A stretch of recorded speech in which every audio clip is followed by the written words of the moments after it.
the thing I just did with Avaya was very, very similar to that, right?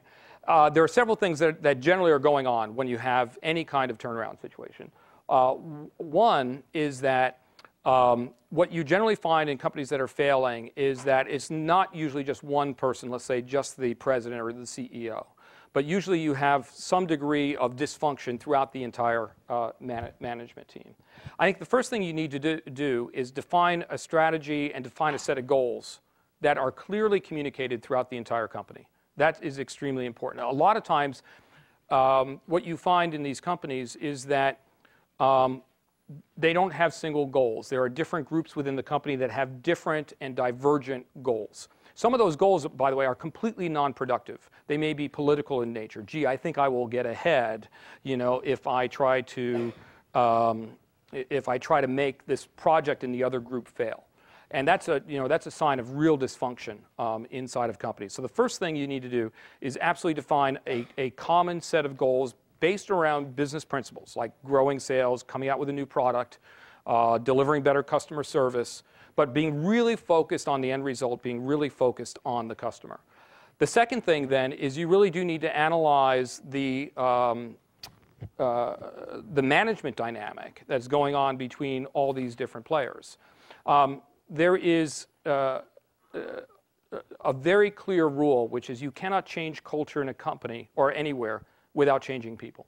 And it's unfortunately true, but I think it's easy to understand. And that is that even if you have good people in a dysfunctional environment, the social pressure around them to continue operating the same way they operated yesterday is so strong that it's even difficult for good people to behave differently.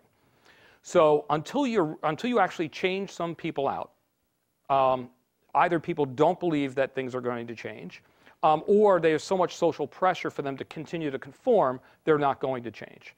So you have to change people. You have to clearly communicate what good behavior looks like. You have to clearly communicate a focus on the customer.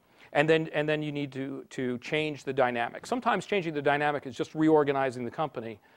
Sometimes because it needs to be reorganized, sometimes just to change the players so no one is in their comfort zone and you break up whatever political loyalties might exist among those players. But you do have to change the dynamic extensively. A third thing is, and I'm a very strong believer in what I call operational excellence. And what I mean by that is every function in the company. Now, of course, it could be development, or it could be, sales and manufacturing, where you want to manufacture, at very low cost, right? But frankly, it's also the HR function. How well is that operating? It could be the finance function. How efficient are they? How good is the reports that they give to the managers who need those reports to run their business, right? Every function in the company should be operating at an excellent level compared to best in class. Best in class may be a competitor, or best in class could be somebody in a completely different business. And you can get those numbers. And in fact, something you have your teams do is have them go search who does it best in class, and then how do they do it, and what are the lessons from that. And then you set a goal for them to reach that level. So I'll tell a small anecdote. Again, it was Avaya, and they were running their service organization at 38% gross margin, meaning that if they sold $1 of service, it cost them 62 cents to deliver that service, right? Now, I happen to know, because I had been in that business with Cisco, that best in class was well in the 60s. In fact, in the 70s for that, right?